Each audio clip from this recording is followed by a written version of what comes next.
Glenn Parker High Vibration Foundation. You're watching Glenn TV. So, I love sci-fi and I love the original Westworld. Been a while since I had seen it refreshed. And then I've watched the updated Westworld and it was so complicated a storyline. And they give you tons of little hints, tons of little things. Production value is just insane. I love on the new Westworld that they were not shy about nudity. Okay, so this is what would happen in the normal course of a day. We're fixing this synthetic life form that we use in the park to satisfy our guests, and yeah, they're sitting there naked. And there's a whole bunch of them sitting around naked.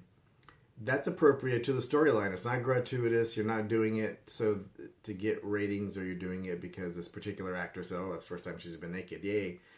You're doing it because it's part of the storyline, and it's organic within the storyline. You're not doing it to be gratuitous. You're not doing it for publicity. It is part of the storyline. Now, it's nice to see that they weren't shy about that. They're not shy about killing off characters either. It's like, I'm not going to tell who, what, why, where, but, it's like bang, bang, bang. So I've rewatched this recently, and it is good to rewatch these things because it had such a complicated storyline, such a diverse plot, and I love time travel.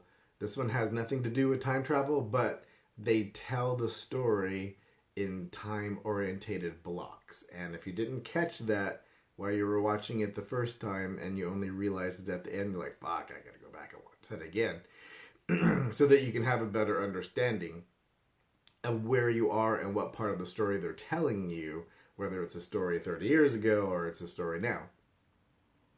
And watching it the second time, getting some information from the last couple episodes, and then finally falling into that understanding, you're like, okay, I can rewatch this and know where I am. And so I recently rewatched it, and fantastic show. Highly recommended. I would say on Glenn's scale from 1 to 10 that it is like a 7.5 to 8 overall. I think maybe a little bit of the story pacing could have been a little better. The story and character development were fantastic. For the most part, like the last episode, the story pacing was perfect. And it was a longer episode, I think it was an hour and a half. And how they were telling it. But I think they were allowed to do that. It's hard to accuse a story of not having good pacing in the first season because you're really doing character development. You are getting everybody engaged. There's so much information to convey. So it makes sense that the last episode had fantastic pacing because you've already set forth all the information you need to be able to keep that pace, and all the information from previous episodes is built up to be able to go and tell a story in a little bit more rapid successions, like boom, boom, boom, boom, boom. So overall, fantastic. Anthony Hopkins, fantastic actor.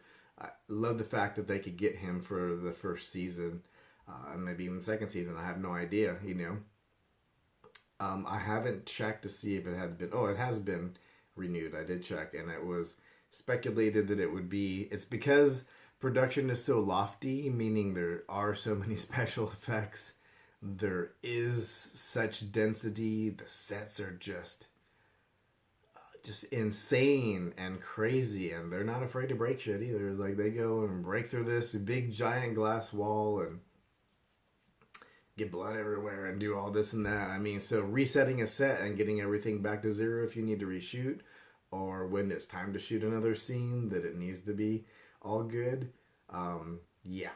That's like shooting a movie. It's not like you're shooting a regular television show. Their production value is that of a movie. So it takes them a little longer to do once they get renewed, to do enough production and edit it all down and get you something that you can watch. So it's taken a little while to get a new show. So it's April 2018 is the speculation. I haven't seen anything official yet, but that was the next date that was out. And they pay homage to the original show, even sets that, you know, are abandoned from the original show for new story narratives and grander and newer and better generation hosts.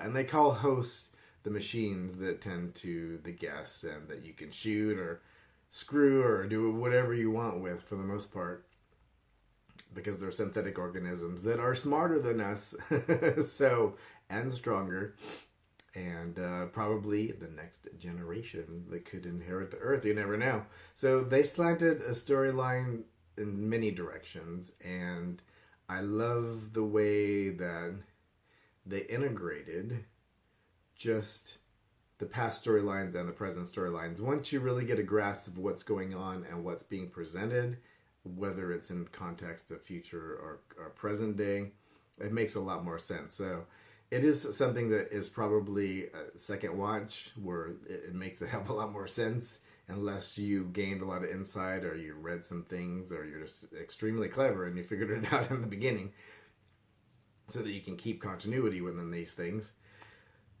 So that's what I wanted to convey. I would say definitely 7.58 overall as a show.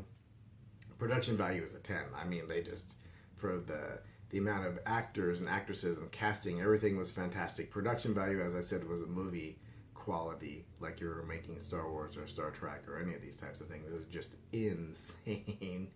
So thank you all for watching. Glenn Parker, High Vibration Foundation, coaching life, business, and spiritual. Also retreats, boys and girls.